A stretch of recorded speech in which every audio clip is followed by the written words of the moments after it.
누가복음 1장 39절에서 45절까지 말씀. 이때에 마리아가 일어나 빨리 산골로 가서 유대 한 동네에 이르러 엘리사벳이 마리아가 문안함을 들으매 아이가 복중에서 뛰노는지라. 엘리사벳이 성령의 충만함을 받아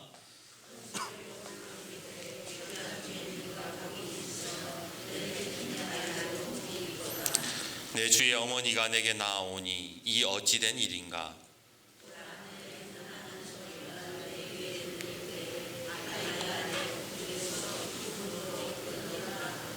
같이요. 주께서 하신 말씀이 반드시 이루어지리라고 믿은 그 여자에게 복이 있도다. 아멘. 주님이 당신을 위해 오셨습니다.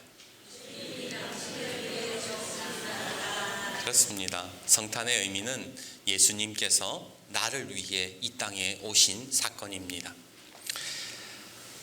오늘 일본에 가면 도시샤라는 대학이 있어요.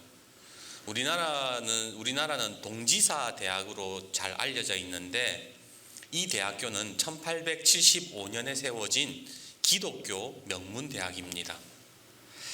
그런데 우리에게 좀 이 대학이 특별한 것은 이 대학이 기독교 정신으로 세워진 대학이고, 그리고 윤동주 시인과 정지용 시인 그 고향이라는 그 시를 지은 정지용 시인이 다닌 학교라는 것이지요. 사실 복음의 불모지였던 일본에서 기독교 정신의 대학이 세워진다는 것이 참 놀라운 일이거든요. 그리고 지금까지 이 기독교 대학이 계속해서 세워져 건재하고 있다는 것이 참 놀라운 일입니다. 그런데 이 대학을 설립한 분의 사연을 보면 하나님이 여전히 역사하고 계시는 것을 보게 되는데, 이 도시샤 대학을 설립한 이시마 교수는 박사학위를 3개나 가지고 있을 정도로 지식이 많았고 명예도 있었고 그리고 재산이 많은 사람이었습니다.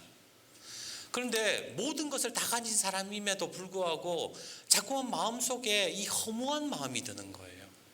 뭔가 채워지지 않는 그런 마음들이 들었던 겁니다. 그리고 불안했어요. 그러다 어느 날 무심코 서재에 꽂혀있던 성경을 펴게 됐는데, 딱 성경을 폈을 때 뭐가 나오냐면 창세기 1장 1절의 말씀이 눈에 보였던 거예요. 창세기 1장 1절이 뭐예요? 태초에 하나님이 천지를 창조하시니라. 그 말씀을 보는데 성령님께서 그 마음에 이런 마음을 주시는 거예요. 이 한 구절이라도, 창세기 1장 1절 이 한 문장만이라도 믿을 수 있다면 너의 인생의 모든 문제는 풀릴 것이다.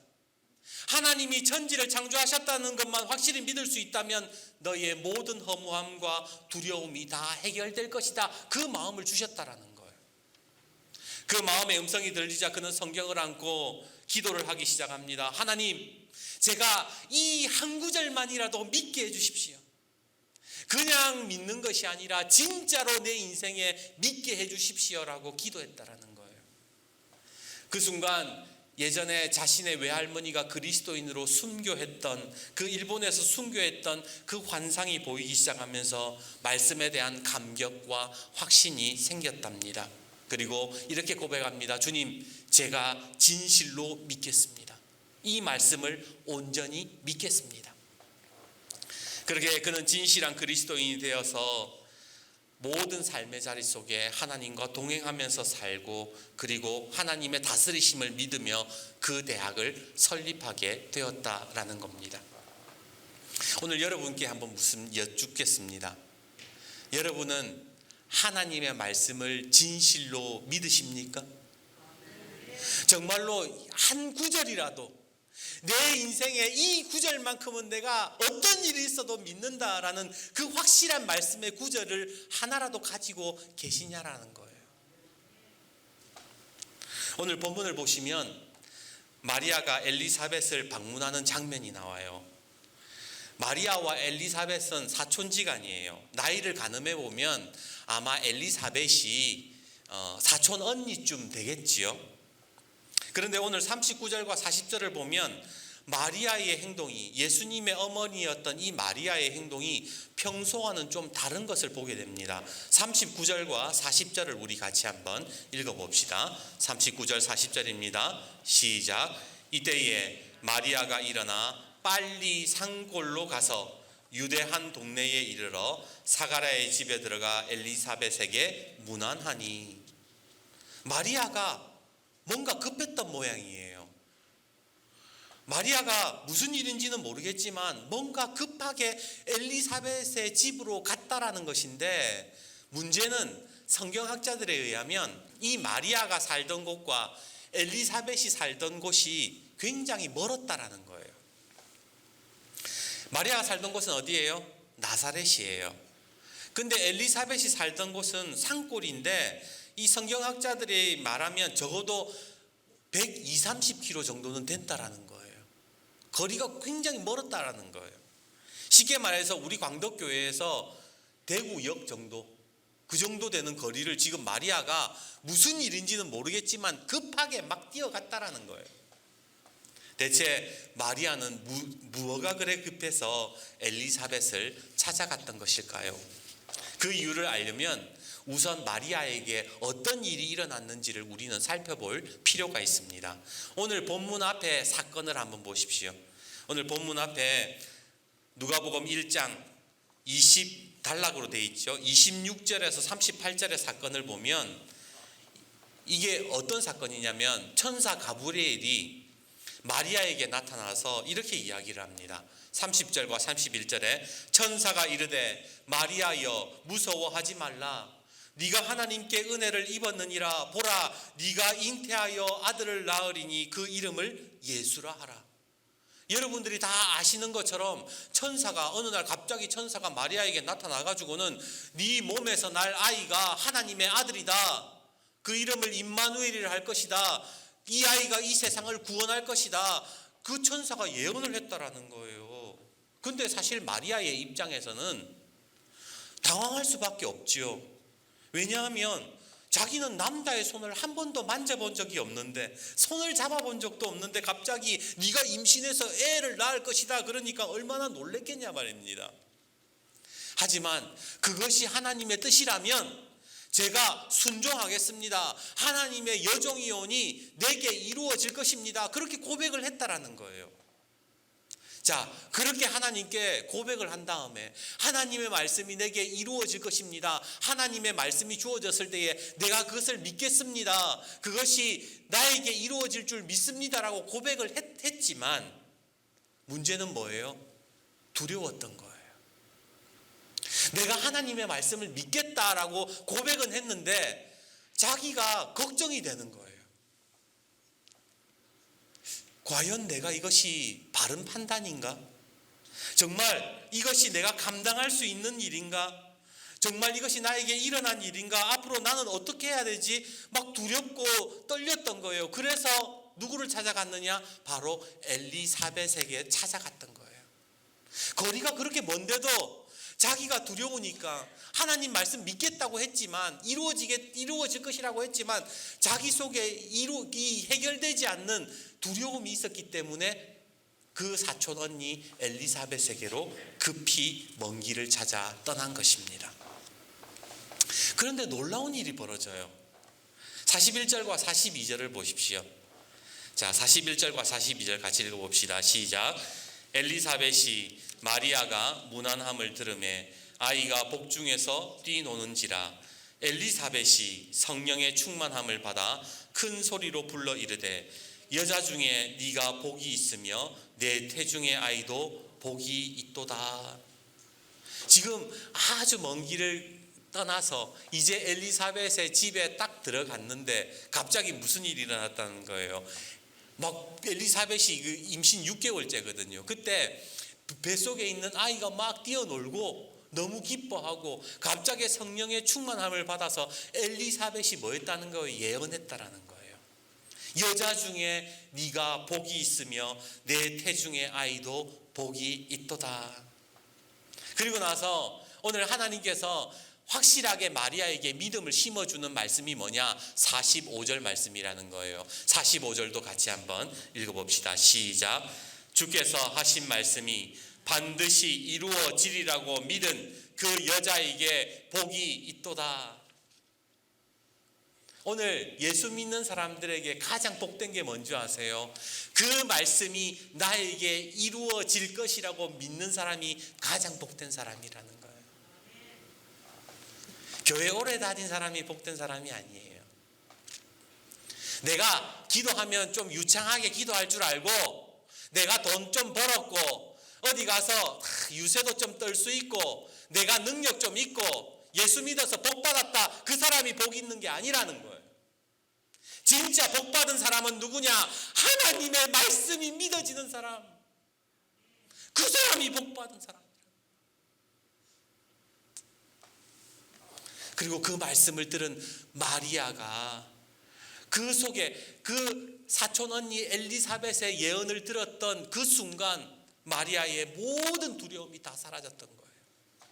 그리고 마리아가 너무 기뻐서 그 마음에 너무 확신이 차서 그때부터 하나님을 찬양하기 시작했던 것이 바로 46절부터 나오는 마리아의 찬가 아닙니까? 46절부터 마리아가 두려움 가운데에 엘리사벳에게로 찾아갔지만 하나님의 확실한 응답을 듣고 나서 그때부터 하나님을 찬송하기 시작했다는 거예요. 오늘 우리가 살아가면서 걱정되고 근심되는 일들이 있어요. 하나님 말씀으로 살겠습니다. 제가 이 말씀 붙잡고 살겠습니다. 믿음으로 살겠습니다. 고백하지만 여전히 우리도 마리아처럼 두렵고 떨릴 때가 있지 않습니까? 정말 내가 이게 맞는 것인가? 정말 내가 하나님을 믿고 있기는 한 것일까? 그런 의심이 들 때가 있잖아요. 그래서 목사님한테도 의논하고 싶고 뭐 다른 좀 친한 분들이랑도 좀 이렇게 의논하고 싶고 그런 마음이 있잖아요. 그러나 오늘 하나님께서 분명하게 말씀하신다는 거예요. 주께서 하신 말씀이 반드시 이루어지리라고 믿는 사람들이 복되다. 믿는 자가 복이 있다라. 요한일서 5장 5절에 주님이 우리에게 이렇게 말씀하십니다. 예수께서 하나님의 아들이심을 믿는 자가 아니면 세상을 이기는 자가 누구냐? 예수 믿는 사람들이 결국 세상에서 승리하는 건 뭡니까? 예수님이 하나님의 아들이시다라는 것을 믿는 사람들이 승리한다라는 거예요. 그러기에 성탄의 의미는 이 사실을 온전하게 믿는 사람, 그 사람에게 성탄의 은혜가 주어지는 거예요. 아이고 뭐 그 크리스마스네. 그런 사람에게는 하나님의 은혜가 주어지지 않는 거예요. 정말 예수님께서 내 삶에 나를 위해서 이 땅에 찾아오셨다라고 믿는 그 사람들에게 진정한 성탄의 의미가 있는 것입니다. 오늘 예수님이 오신 이 성탄절 우리는 세례식을 거행합니다. 세례를 받는다라는 것은 예수님이 나를 구원하여 주실 구세주가 되시고 예수님으로 인해서 내 죄가 사해지고 예수님으로 나는 이제 다시 태어난다라는 것을 의미하는 것이 바로 세례식입니다. 그래서 세례를 받음으로 인해서 나는 하나님을 온전히 믿으면서 하나님의 자녀로 살겠다라는 결단임과 동시에 그 하나님의 말씀이 내 삶에 이루어짐을 그 믿는 사람, 복된 자의 자리로 들어가는 것이 바로 세례식이라는 거예요. 오늘 세례를 받으시는 김석수 성도님, 심태순 성도님, 그리고 송은교 학생에게 하나님의 말씀이 믿어지고 또 그 말씀이 여러분의 삶에 이루어짐을 믿으시기를 주님의 이름으로 축복합니다. 아울러 이미 세례를 받으신 모든 성도님들께도 말씀드립니다. 하나님의 말씀이 온전히 믿어져서 세상을 이기는 여러분들이 되시기를 다시 한 번 더 주님의 이름으로 축복합니다. 이제 말씀을 맺습니다. 두레교회, 우리 한국 교회사에서 굉장히 큰 족적을 남기신, 지금도 살아계십니다. 김두레교회의 김진홍 목사님은 젊은 시절 청계천 빈민촌에 들어가서 목회를 하면서 사회개혁 운동을 하신 분이에요. 사상이 의심스럽다는 이유로 붙잡혀서 서대문 구치소에 들어가게 됐는데 1974년 겨울은 엄청 추웠다는 거예요. 매일 얼음장 같은 남산 취조실에 끌려가서 거기에서 신문을 받고 얼어붙은 그 길을 오고 가느라 발에 동상이 걸렸어요. 한 평도 되지 않은 구치소에서 날마다 벌벌 떨어야 됐습니다. 그러던 어느 날 너무 추워가지고, 정말 너무 추워가지고 이 오그라든 손으로 성경을 펴서 불이라는 글자를 찾았어요. 이 불이라는 글자를 찾은 이유가 너무 추우니까 불이라는 글자만 보면 좀 따뜻해질 거라고 생각을 했던 거예요. 그래서 너무 추우니까 벌벌 떨면서 성경에 불이라는 글자만 찾았어요. 출애굽기 3장에 모세가 불타는 떨기나무 아래에서 사명을 받는 이야기를 읽었습니다. 신약에 예수님이 불로 세례를 주신다라는 말씀을 읽었고, 사도행전 2장 3절에 불로 임하는 성령의 역사를 읽으면서 벌벌 떨면서 하나님께 기도했어요. 하나님, 나에게도 불 좀 주십시오. 너무 추워서 무슨 불이든지 나에게 좀 달라고 그렇게 기도했대요. 근데 놀라운 일이 벌어졌습니다. 그렇게 추웠던 방이 갑자기 따뜻해지더래요. 바닥도 좀 뜨뜻하고 공기도 훈훈해지고, 목사님 말로는 4-5시간 동안 그 구치소가 따뜻했다라는 겁니다. 동상이 걸렸던 발도 나았대요. 너무 놀랍고 감사해서 하나님께 찬송가 305장을 부르며 이렇게 하나님께 영광을 돌렸습니다. 나 같은 죄인 살리신 주 은혜 놀라워, 잃었던 생명 찾았고 광명을 얻었네. 이 기적을 체험한 김진홍 목사님은 추록 후에 살아계신 하나님을 의지하면서 하나님의 말씀을 믿는 자가 복되다라는 그 사실을 가지고 목회를 하기 시작했다라는 거예요. 아마 이 이야기를 들으면 어떤 사람들은 믿지 않을 겁니다. 거짓말하고 있네.